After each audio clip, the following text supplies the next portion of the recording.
வணக்கம். இன்று நாம் பார்க்கக்கூடிய தொகுப்பு மனம் நிரம்பிய கிண்ணம். ஒரு அறிஞர் புத்தரை சவாலடிக்க வந்தான். ஆனால் ஒரு நீர்த்துளியால் அவனது அகந்தையை புத்தர் ஒட்டுமொத்தமாக உடைத்தார். ஒரு நாள் ஒரு புகழ்பெற்ற அறிஞர் புத்தரை சந்திக்க வந்தார்.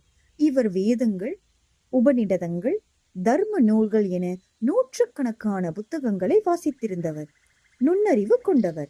ஆனால் அந்த அறிவே அவருடைய அகந்தையாக வளர்ந்துவிட்டது. அவர் புத்தரிடம் அமர்ந்து சவாலாக கேட்டார். ஓம் ஞானியாம் புத்தரே, உங்களிடம் கேள்விகள் நிறைய இருக்கின்றன. ஆனால் வைக்க நான் யாரும் அல்ல. நான் ஒரு பேரறிஞர். நீங்கள் என்னிடம் புதிதாக என்ன சொல்ல முடியும்? புத்தர் மௌனமாக சிரித்தார். எதுவும் கூறவில்லை. அருகில் இருந்த ஒரு சிறிய பீழ் கிண்ணத்தை எடுத்தார். அறிஞரின் கிண்ணத்தில் நீர் ஊற்றத் தொடங்கினார். நீர் மெதுவாக கிண்ணத்தை நிரப்பியது. ஆனால் புத்தர் நிறுத்தவில்லை. நீர் வழிகட்டத் தொடங்கியது. அறிஞர் கத்தினார். ஓ, நிறுத்துங்கள், நீர் வழிகிறது. கிண்ணம் ஏற்கனவே நிரம்பிவிட்டது. புத்தர் அமைதியாக பார்வையிட்டு சொன்னார், அது போன்றதே உங்கள் மனமும். அறிவால் நிரம்பிவிட்டது. ஏற்கனவே அனைத்தையும் தெரிந்தது போல் இருக்கிறது. ஒரு கிண்ணம் நிரம்பி இருந்தால் அதில் புதிய நீரை ஊற்ற முடியுமா?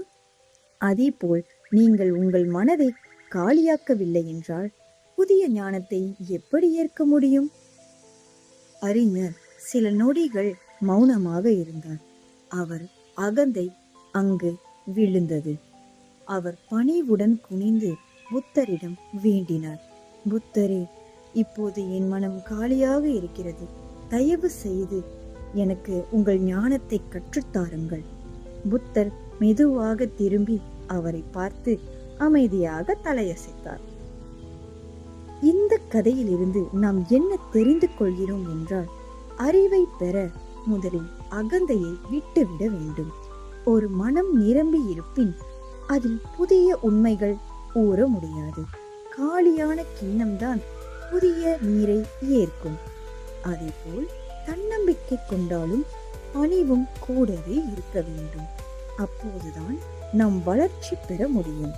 ஞானம் என்பது கேட்டுக்கொண்டே வருவது அல்ல, ஏற்க தயாராக இருந்தால் மட்டுமே அது நம்முள் விரியும். நன்றி, வணக்கம்.